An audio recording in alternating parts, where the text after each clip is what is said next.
Salut tout le monde. Vous êtes peut-être au courant que dans notre beau pays de France, on a un truc qui s'appelle le droit. C'est un ensemble de lois à respecter par tous pour, en théorie, permettre à la société de fonctionner. Si une personne viole une de ces lois, l'appareil judiciaire de l'État se met en route. Son bras armé, la police, va aller arrêter cette personne, et derrière, le bras de la justice va se charger de la condamner à une peine proportionnée à son acte. Bon, tout ça c'est bien gentil, mais ça se passe à une échelle nationale, dans une société qui dispose d'un État à qui on a donné le pouvoir de faire respecter la loi. Mais du coup, il se passe quoi si on recule un petit peu, et qu'on regarde à l'échelle de la planète ? Et qu'on parle plus de personnes, mais de pays qui violeraient la loi. Et d'ailleurs, de quelle loi on parle quand on est à cette échelle ? Et qui ou quoi joue le rôle de la police ou de la justice ? Vous l'avez compris, aujourd'hui, on fait un petit point nécessaire sur le droit international. Si vous n'avez pas vu la vidéo précédente, je vous encourage à la regarder. Mais pour résumer, j'ai passé 20 minutes à introduire et exposer plusieurs mécanismes de l'impérialisme, notamment américain, qui sont totalement incompatibles avec une idée d'un monde régi par le droit où les pays se concertent d'égal à égal. Donc le but maintenant, ça va être de répondre à la question que je posais à la fin de cette vidéo. C'est vrai qu'on a un droit international. Alors comment ça se fait que dans ce cadre, tout ce que j'ai raconté puisse exister ? Et comme j'aime pas faire les choses à moitié, on va prendre 2 vidéos pour le faire. Parce que, avant de critiquer un truc, faut quand même savoir de quoi on parle. Donc bienvenue dans cette première partie qui va poser les bases dont on aura besoin pour se rendre compte de l'abysse qui sépare la théorie juridique de la froide et cruelle réalité. America's pride, Europa's human freedom, no end point. To lead дальнейшее движение НАТО на восток. Great! Okay. Нельзя унижать народ, нацию. The world's a better place. Неприемлемо. What we can do now depends on us. Petite définition importante pour commencer. Dans cette vidéo, je vais souvent parler d'ordre juridique. Un ordre juridique, c'est simplement un ensemble de lois qui s'appliquent à un groupe de sujets, dans ce qu'on appelle une juridiction, qui est en gros l'étendue géographique au sein de laquelle l'ensemble de lois est en vigueur, pour simplifier dans un premier temps.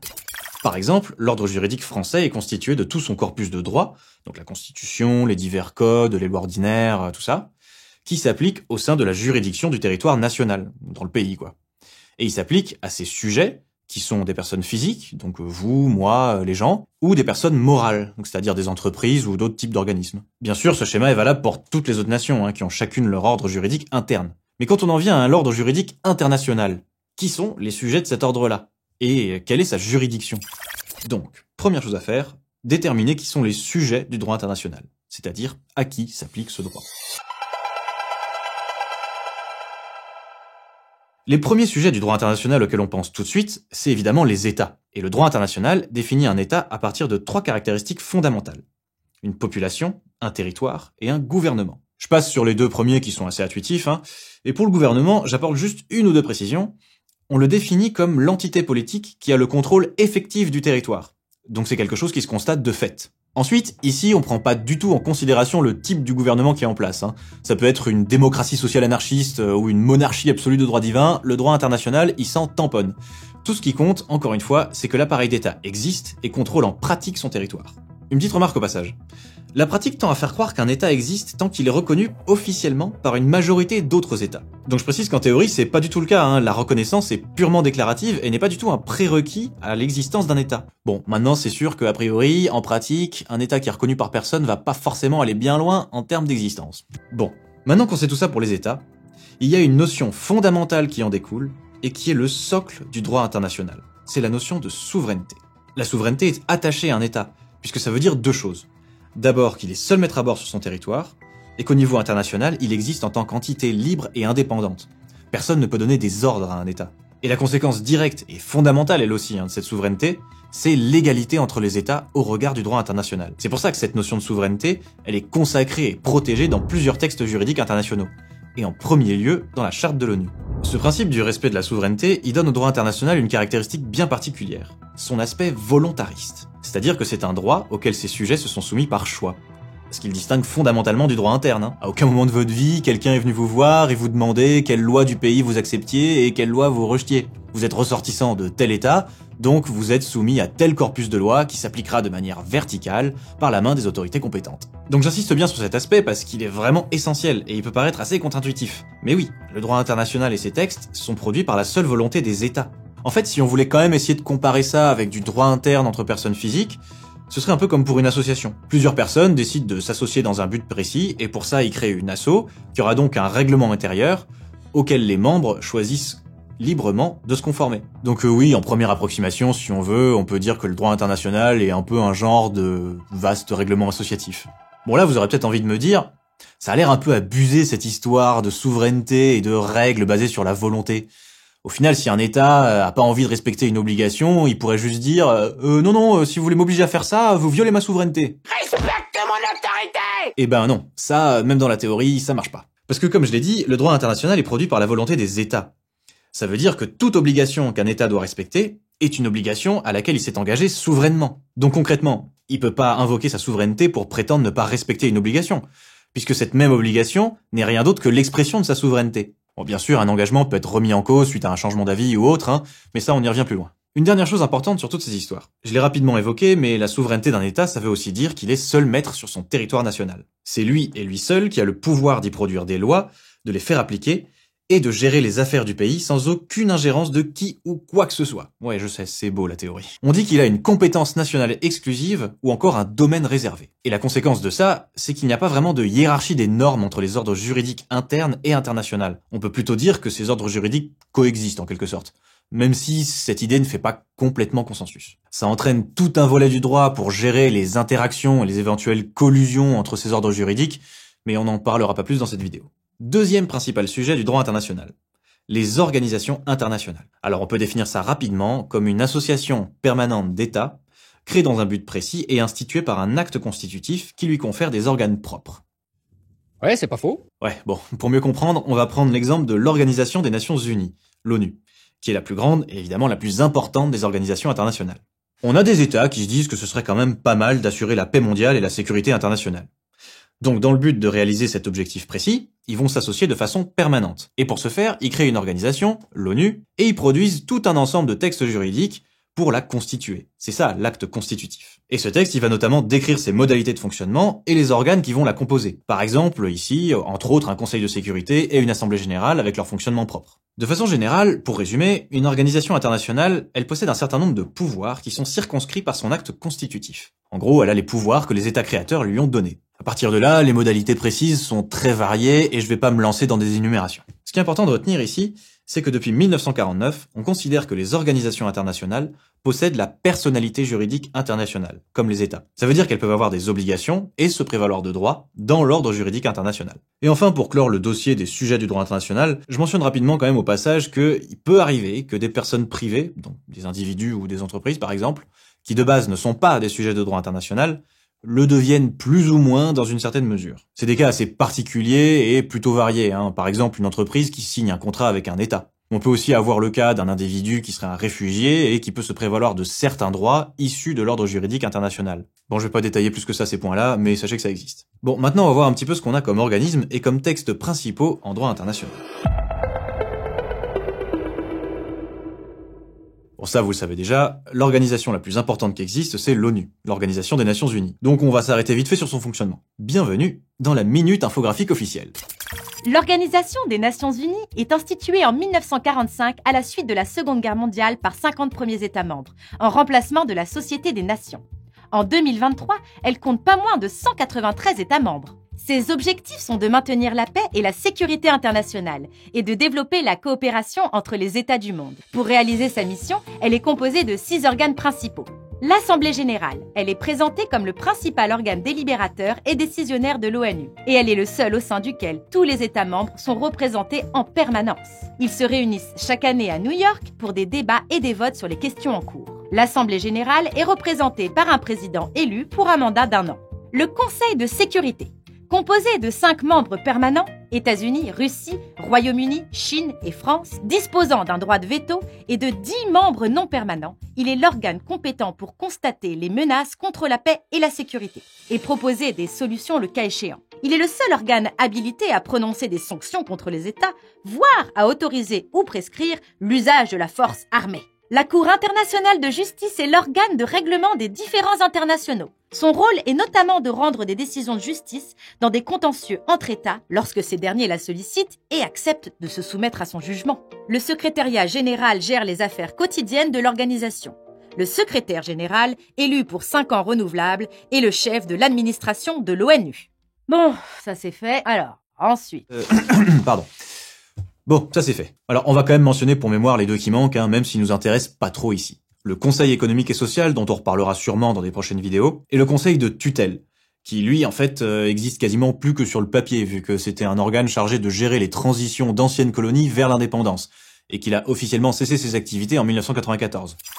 L'acte constitutif de l'ONU, c'est sa fameuse charte. On peut dire que c'est le texte de droit international le plus important, parce que de fait c'est celui auquel presque tous les États du monde adhèrent, en tant que membres de l'ONU. Il consacre plusieurs grands principes assez universellement reconnus, comme le respect de la souveraineté ou des droits de l'homme, et énormément d'autres textes juridiques y font référence. Donc, comme c'est important, on va prendre le temps de lire la charte en entier et d'analyser chaque article dans le détail. Ne partez pas, je déconne. Vous auriez fait un humoriste de grand talent. Je vais juste rappeler la règle fondamentale de cette charte, qui était une nouveauté historique quand elle a été instituée. L'interdiction formelle du recours à la force armée pour résoudre un conflit. À part dans 2 cas précis. La légitime défense ou une intervention décidée par le Conseil de sécurité. Voilà pour un petit aperçu de l'ONU. Bien sûr, il y a des semi-remorques d'autres organisations internationales, mais bon, il est temps de passer à la suite. Il y a un autre élément à ajouter dans ce paysage international. C'est ce qu'on appelle de façon générique les organes de règlement des différends. Concrètement, c'est les tribunaux et les cours de justice. Alors, comme chaque organisation internationale peut très bien avoir sa propre cour de justice, forcément, il y en a des pelletés.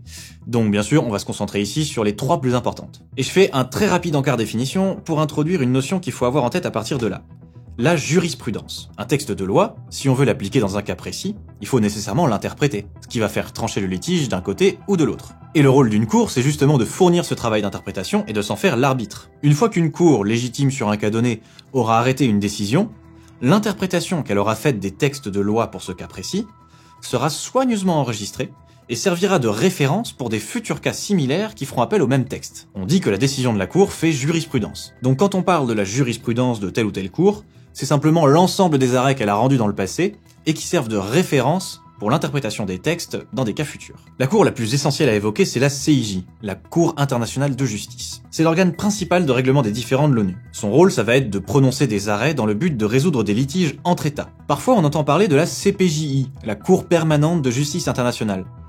C'est simplement l'ancêtre de la CIJ, à l'époque de la Société des Nations. Donc la CIJ lui succède, et elle hérite de ses jurisprudences. Autre rôle de la CIJ, elle peut aussi être saisie par des États, par le Conseil de sécurité ou d'autres organismes, pour fournir un avis consultatif sur un texte ou une affaire. Et donc ce sera bien un avis, et dans ce cas-là, ça n'aura rien de contraignant. Deuxième cour à mentionner rapidement, la Cour permanente d'arbitrage. Elle a été créée en 1899, et elle a plus ou moins arrêté de fonctionner vers 1922, vu que la CPJ est arrivée à ce moment-là. Mais elle a repris du service à partir des années 80, et elle est de plus en plus sollicitée. Alors c'est notamment dû à la multiplication de litiges qui concernent des investissements privés. En effet, c'est en quelque sorte la cour principale quand il s'agit de traiter des différends internationaux qui impliquent par exemple des entreprises privées. Et enfin, il faut également parler de la CPI, la Cour pénale internationale. Alors celle-là, elle est un petit peu spéciale, parce que son rôle à elle, c'est pas de résoudre des litiges entre États, mais de condamner des personnes physiques, donc des individus, pour des crimes de guerre, crimes de génocide, crimes contre l'humanité ou encore des crimes d'agression. Pour qu'elle soit saisie, il faut soit que le crime ait été commis sur le territoire d'un État ayant ratifié l'acte constitutif de la CPI, soit qu'il ait été commis par le ressortissant d'un tel État. Et il faut également qu'aucune procédure judiciaire ne soit déjà en cours contre le criminel au sein d'une juridiction interne. Un truc important à noter. Il y a un certain nombre d'États qui n'ont pas ratifié la CPI. Juste quelques petits États qui pèsent pas très lourd, comme les États-Unis, la Russie, la Chine, Israël. Ça veut dire qu'on peut pas poursuivre des ressortissants de ces pays. À moins éventuellement qu'ils commettent des crimes sur le territoire d'un pays membre. Évidemment, c'est un fait qui est à la base de nombreuses critiques qui sont adressées régulièrement à la Cour. Mais on va développer ça dans la deuxième partie. Petite précision au passage. On entend souvent l'appellation Cour de la Haye pour désigner un tribunal international. En soi, ça peut désigner l'une ou l'autre de ces 3 cours dont je viens de parler, vu que les 3 siègent à la Haye aux Pays-Bas. Mais en général, c'est quand même plus souvent employé comme expression pour la CIJ. Bon voilà, comme ça vous savez. Ok, donc maintenant, on a une représentation des composantes concrètes de l'ordre juridique international. Donc on va regarder rapidement un petit peu quelles sont les principales règles qui en découlent et comment elles sont appliquées. Vous le savez, dans notre pays comme dans les autres, on a un droit écrit dans des textes comme le Code civil par exemple. Mais au niveau international, ça donne quoi un texte juridique? Alors je vous ai parlé de la Charte de l'ONU par exemple. C'est ni plus ni moins qu'un traité international en soi. Certes, le plus important est celui qui rassemble le plus d'États du monde, mais sinon, c'est un traité parmi d'autres. Et j'en reparle parce que c'est justement cette forme-là que prennent les textes juridiques internationaux. Des traités signés par des États et des organisations internationales. Et encore une fois, le droit international est volontariste. Ce sont les États eux-mêmes qui produisent des textes et qui choisissent librement d'y adhérer. Les traités, qu'on appelle aussi des engagements conventionnels, c'est la partie la plus intuitive du droit international. Donc je commence par là, puis j'enchaînerai avec les trucs un peu plus surprenants. Un traité, c'est un texte qui contient un ensemble d'obligations que les États ou organisations signataires s'engagent à respecter dans un but précis. Et ça peut prendre absolument toutes les formes possibles, hein. Donc tout engagement écrit entre deux États ou plus constitue un traité. Alors ça peut aller du petit traité bilatéral sur des questions commerciales locales jusqu'à la grande convention multilatérale sur des questions essentielles. On peut en citer quelques-unes des plus importantes si vous voulez aller voir un petit peu. On a la Convention de Vienne de 1969 sur le droit des traités, les 4 principales conventions de Genève qui établissent des règles pour les périodes de conflits armés, ou encore la Convention de Genève de 1951 sur le droit des réfugiés. Bon, bien sûr, je vais pas détailler ici les règles instituées par tous ces textes, hein. Je vous mets les liens en description si vous avez envie d'en savoir plus. Il faut savoir quand même que le droit des traités, c'est un énorme pan du droit international, qui est régi par la Convention de Vienne de 1969, qui est en quelque sorte le traité des traités. Il y a beaucoup de choses à en dire, donc on va essayer de brosser ça rapidement, et on va se concentrer sur ce qui nous intéressera pour la suite de cette chaîne. Il y a 4 grandes phases chronologiques par lesquelles un traité va passer. La première, c'est sa naissance et les premières procédures d'adoption. Les États qui souhaitent signer un traité, on les appelle les États parties au traité, vont désigner des personnes habilitées à les représenter et à les engager au regard du droit international. Ces personnes se réunissent au sein d'une conférence diplomatique pour négocier les termes du traité. Et on peut résumer la suite en 3 grandes étapes. Une fois les négociations terminées, les États parties signent un acte formel d'adoption. Et c'est pas encore un engagement, hein. C'est simplement une première reconnaissance de fin de négociation, pour faire simple. Ensuite, c'est la signature ou l'authentification. Là, techniquement, les États parties ne sont toujours pas engagés juridiquement. Pour ça, il faut attendre que chacun ait fait passer le texte dans un circuit de validation interne. En France, par exemple, ce sera une révision par le Parlement ou le Conseil constitutionnel. Et à la fin de ce processus, si tout est validé, on arrive enfin à l'étape ultime, la ratification. Et là, ça y est, l'État est juridiquement engagé. Alors je précise quand même, dans des cas de procédure courte, il peut être engagé dès la signature. Mais en général, les textes les plus importants doivent passer par le circuit long. Mais, je vais revenir un tout petit peu en arrière, pendant les phases de négociation. Parce qu'il y a un truc que j'ai pas dit. Un État peut accepter de s'engager sur un traité, sauf sur certaines dispositions qu'il choisit de rejeter. Par exemple, pour protéger un intérêt qu'il considère menacé par une partie du traité. Alors, les chapitres du traité qu'il rejette existent toujours, hein. Simplement, il annonce qu'il refuse qu'elles aient des effets juridiques sur lui. On appelle ça le jeu des réserves. Un État peut émettre autant de réserves qu'il veut, et donc se faire un petit peu son traité à la carte. Je sais, ça paraît un peu contre-intuitif, mais encore une fois, ça découle du principe volontariste du droit international. Et cette histoire de réserve, c'est un peu un compromis qu'on essaie de trouver. Parce que si on peut aménager un traité, plus d'États accepteront d'y prendre part. Mais en même temps, si on pousse le concept un peu trop loin, ça peut carrément dénaturer un traité. Bon, après, c'est pas non plus open bar, hein, parce que si un État émet une réserve, en face, les autres États peuvent réagir. Un État co-signataire peut accepter la réserve ou la refuser. Et d'ailleurs, tous les co-signataires pourront potentiellement réagir différemment. C'est un bordel. Bon, maintenant, notre traité a été négocié, on s'est arrangé pour les réserves, il a été signé et ratifié, et donc il entre en vigueur. Et là, je répète qu'il ne vaut que pour les États qui ont suivi la procédure d'engagement jusqu'au bout. C'est-à-dire qu'ils l'ont signé et ratifié dans le cas général. Je vous passe les règles et les réflexions sur ce qui se passe quand on constate des incompatibilités entre des traités qui engagent les mêmes États, parce que là encore... C'est un bordel.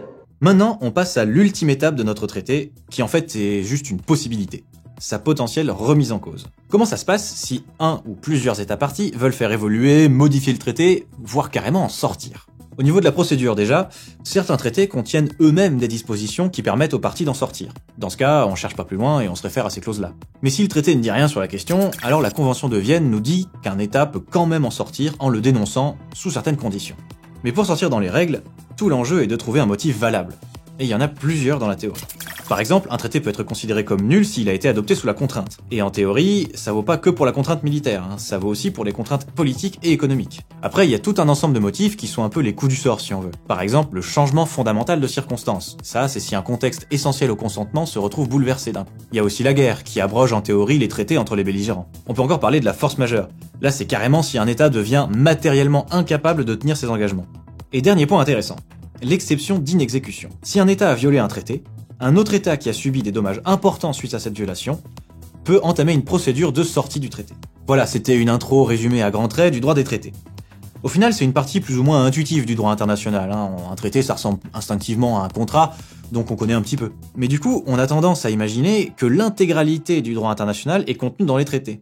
En fait, non. Ouais, il y a tout un pan du droit international qu'on appelle le droit non écrit. Et quand je dis tout un pan, c'est vraiment pas anecdotique, hein, c'est un domaine essentiel de l'ordre juridique international. Et la partie peut-être la plus surprenante, c'est ce qu'on appelle le droit coutumier. Ça porte assez bien son nom, hein. Le droit international considère qu'une coutume peut avoir valeur légale. Alors qu'est-ce qu'on entend exactement par coutume? En gros, ce serait une pratique menée par les États de manière fréquente et a priori depuis longtemps, et qui serait devenue dans la tête d'un peu tout le monde une règle tacite. Oui, je sais, c'est un petit peu flou, mais bon. Mais concrètement, d'où ça peut venir cette coutume, et surtout comment on s'en sert en droit? Je vais prendre un exemple pour expliquer ça. Vous avez peut-être déjà entendu parler de l'immunité. Pour résumer très rapidement dans le cas général, si vous êtes un agent officiel d'un État et que vous exercez une mission pour son compte sur le territoire d'un autre État, alors vous disposez de l'immunité juridique de l'État. C'est-à-dire en gros que vous pourrez pas vous prendre de procès dans la juridiction interne de l'État où vous vous trouvez pour des actes que vous auriez faits dans le cadre de votre mission, même si ces actes sont illégaux dans le pays.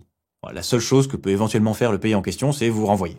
Eh bien, dans une affaire en 2012, l'Allemagne a reproché à l'Italie de ne pas respecter son immunité juridictionnelle. Petit problème, l'Italie n'avait ratifié aucun traité sur cette question. Donc l'Allemagne a invoqué le fait que ça relève de la coutume internationale, que les choses se font comme ça un peu partout depuis très longtemps. Oui, puis on a tout le temps fait comme ça. Donc les juges internationaux ont cherché de ce côté-là, ils ont regardé quelles étaient les pratiques d'un grand nombre d'États sur cette question, et surtout ce qu'en disait leur droit interne. Et ils en ont conclu que oui, il y avait bien une coutume largement répandue sur la question de l'immunité, et qu'elle avait donc valeur légale. Donc premièrement, à partir de pratiques juridiques internes aux États, on a dérivé une règle coutumière du droit international. Et d'autre part, on a pu utiliser et appliquer cette règle en la découvrant, entre guillemets. Bien sûr, en pratique, la coutume est déjà dans les têtes, mais c'est à l'occasion d'un litige particulier que le droit la découvre, en théorie, et l'applique dans la foulée. J'en profite pour redire l'importance de ce type de règle. La coutume en droit international a la même valeur juridique qu'un traité. Une autre source de la coutume, ça peut être les comportements que mène un État de manière constante et régulière. Par exemple, même si c'est un cas un petit peu limite, un État peut revendiquer un petit bout de territoire, par exemple une île, s'il met en avant que ça fait longtemps qu'il envoie ses pêcheurs dans la zone ou qu'il y a mené telle ou telle activité, et que du coup, sa souveraineté sur ce bout de territoire relève de la coutume. Une dernière chose sur les règles coutumières. Certains travaux ont pour but de les mettre par écrit via le processus de la codification. C'est un procédé qui est enclenché quand des États veulent mettre par écrit une coutume qu'ils jugent vraiment importante de clarifier comme une règle. Ça peut être fait par les États eux-mêmes qui se réunissent dans des conférences diplomatiques ou par des comités d'experts qui seront chargés d'étudier la question. Par exemple, c'est le cas de la CDI, la Commission du droit international qui est sous l'égide de l'ONU et dont l'une des missions est justement la codification de certaines coutumes.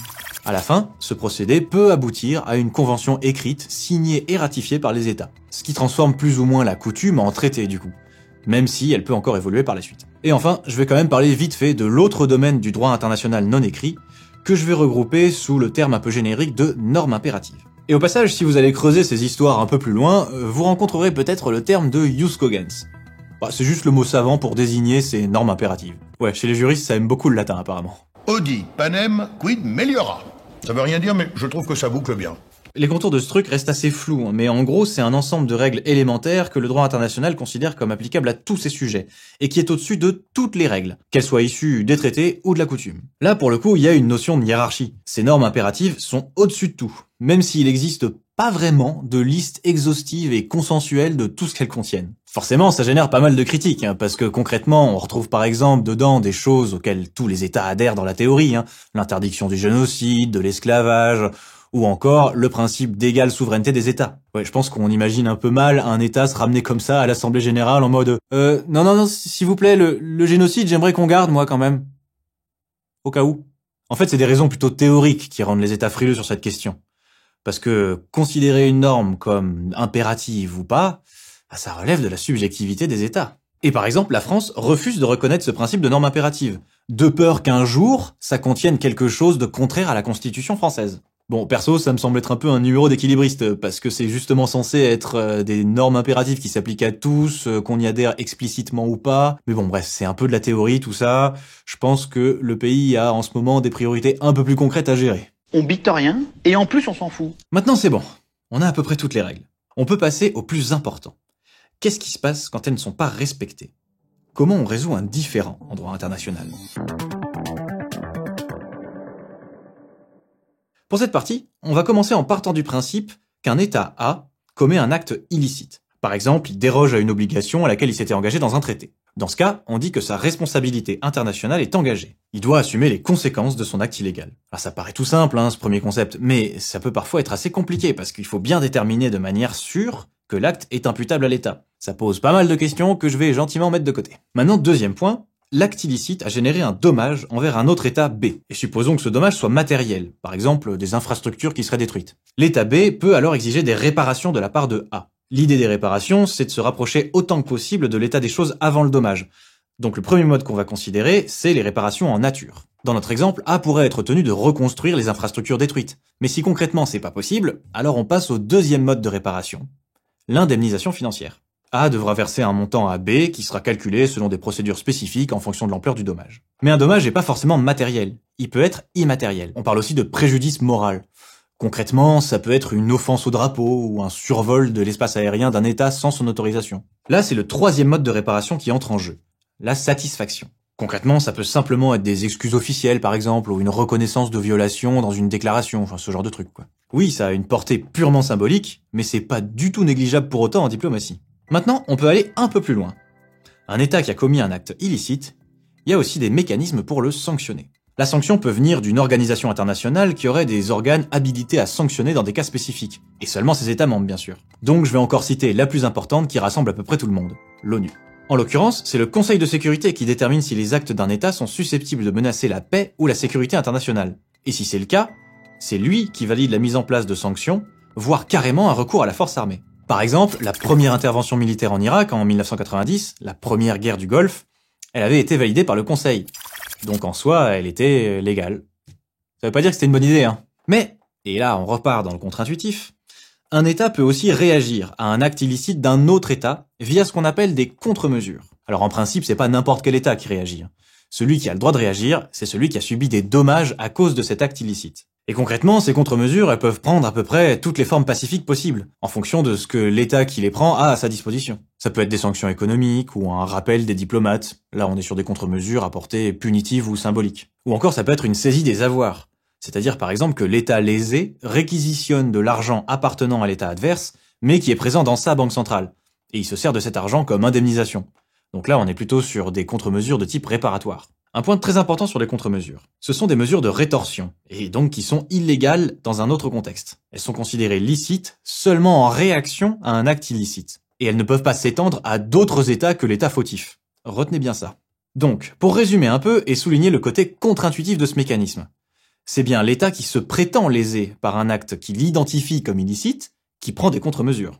Autrement dit, on a un instrument de droit qui est appliqué par un sujet qui est juge et partie. C'est un peu comme si quelqu'un vous mettait une baffe dans la rue et qu'en réaction vous aviez le droit de lui piquer son portefeuille en disant que c'est pour aller vous acheter de la pommade. Mais ça peut même aller un peu plus loin cette affaire. Certains travaux, et la pratique surtout, avancent l'idée de contre-mesures d'intérêt général, qui pourraient être appliquées suite à des violations des normes impératives. Vous savez, le machin un peu flou dont j'ai parlé tout à l'heure, là, les grands principes applicables à tous, ces trucs. Et ces contre-mesures d'intérêt général seraient mises en œuvre par des États qui seraient pas forcément lésés dans l'affaire. Ça soulève 2-3 questions quand même, cette histoire. Comment on mesure objectivement la gravité d'un acte illicite? Quel État serait habilité à prendre ces sanctions et pourquoi? Vous les sentez venir les problèmes là? Ah merde, là je dérive déjà sur la critique. Bon, on finit cette vidéo et on y revient. Bon, là on a vu les réactions auxquelles les États avaient droit face à des actes illicites. Mais concrètement, quand on a un différend entre deux États, il s'agit quand même de le résoudre au bout du compte. Et de le résoudre toujours pacifiquement. Et pour ça, le droit international a quelques options à disposition. Certains traités peuvent avoir des organes, des tribunaux habilités à prononcer des jugements sur des types de différends bien identifiés dans le cadre du traité. Mais dans l'ordre juridique international général, il n'y a aucune grande instance centrale de justice qui ait la capacité de régler tous les types de différends de manière contraignante. Donc encore une grosse différence avec le droit interne. D'ailleurs, les États qui seraient en différend ne sont même pas systématiquement obligés de chercher à le régler. Ça dépend des cas et des conventions qui s'appliquent. Mais partons du principe qu'ils le font, comme c'est souvent le cas quand même. Alors, ils sont complètement libres sur les moyens à employer pour régler leurs différends. À part, évidemment, le recours à la force armée, encore une fois. Techniquement, les États peuvent entamer, interrompre, reprendre des négociations un peu comme ils veulent et quand ils veulent, et ils peuvent avoir recours à des tiers pour les aider dans ce processus. Par exemple, avec le procédé de la médiation, où un tiers, le médiateur, participe aux négociations, un peu comme un arbitre impartial, et fait des propositions que les États sont bien sûr libres d'accepter ou pas. La conciliation, c'est une version un peu plus avancée de ce procédé. Là, c'est carrément une commission désignée par les parties qui va proposer des arrangements, toujours de manière non contraignante. Et enfin, si c'est jugé nécessaire, on peut aussi avoir recours à des enquêtes qui seront menées par des comités d'experts pour établir ou éclaircir des faits. Et c'est tout, elles ne prononcent pas de jugement derrière. Tout ce que j'ai cité là, c'est les exemples classiques de voies non contraignantes. Les États qui y ont recours ne s'engagent à rien. Mais il y a bien des entités habilitées à juger et dont le jugement est contraignant. Alors, si vous avez bien suivi, vous allez me dire « Attends, il y a 3 minutes, tu disais qu'il n'y avait pas d'instance centrale contraignante en droit international. » Tu mens, il ment. Alors je vais préciser. Ce qui est contraignant là, c'est le jugement qui est prononcé par tel ou tel tribunal international. Ce qui n'est pas obligatoire par contre, c'est de le solliciter. Je m'explique. Si vous commettez un délit qui cause un dommage à quelqu'un, et que cette personne porte plainte, vous serez traîné en justice automatiquement. Personne va venir vous demander si vous reconnaissez la compétence du tribunal pour vous condamner, et si vous acceptez de vous plier à son jugement. Eh ben, pourtant, en droit international, c'est exactement ça qui se passe. Et c'est logique, en fait, hein. C'est encore et toujours la conséquence de la forme volontariste du droit international. Donc, concrètement, pour avoir recours à un tribunal tiers, il faut que les États en conflit sollicitent ce tribunal de manière souveraine et s'engagent à l'avance à accepter son jugement, qui sera alors contraignant. Il n'y aura pas moyen légal de le refuser à partir de là. Cet engagement, il peut se faire pour un différend donné, ou bien il peut être contenu dans un traité. Certains traités peuvent dire, pour tel type de différend dans telle zone géographique, les États membres s'engagent à l'avance à reconnaître la compétence de tel tribunal et à se conformer à son jugement. Par exemple, c'est le cas de la CJUE au sein de l'Union européenne. Et on va terminer par le tribunal de ce genre qui a la juridiction potentielle la plus vaste, la Cour internationale de justice, dont on a déjà parlé tout à l'heure, puisque c'est l'organe judiciaire principal de l'ONU et qui rassemble donc à peu près tous les pays du monde. L'idée importante à avoir en tête, c'est que même si les États sont membres de l'ONU, la Cour internationale de justice n'a pas automatiquement la compétence de juger leurs différends. Pour que la Cour intervienne, il faut que les États concernés la sollicitent expressément et donnent leur consentement de se plier à son arbitrage. Quand ça arrive, le rôle de la Cour est de régler le différend, donc de rendre un jugement en utilisant les conventions internationales, c'est-à-dire les traités, le droit coutumier, les normes impératives et éventuellement en cédant des doctrines judiciaires internes des États. À la fin, encore une fois, la décision rendue est obligatoire. Si un État concerné ne s'y plie pas, l'autre partie au conflit peut en référer au Conseil de sécurité, qui peut alors décider de moyens de pression pour forcer cet État récalcitrant à appliquer la sentence de la Cour. Ça y est, on a enfin terminé ce petit tour d'horizon du droit international. Au revoir.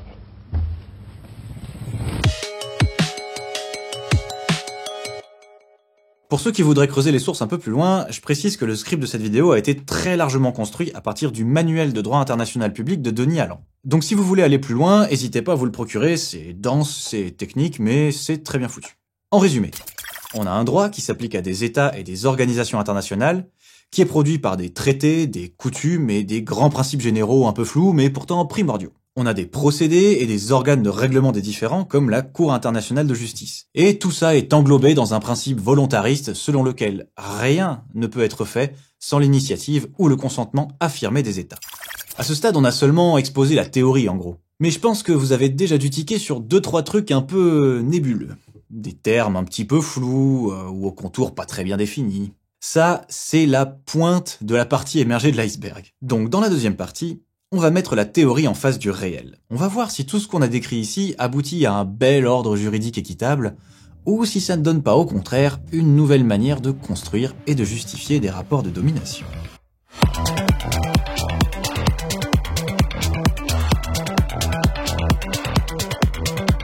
I would argue that the United States seems to be participating in an act of aggression against Nicaragua in violation of the UN Charter.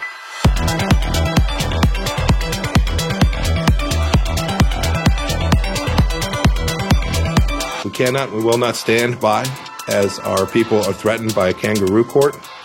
And indeed, I have a message to many close allies around the world. Your people could be next.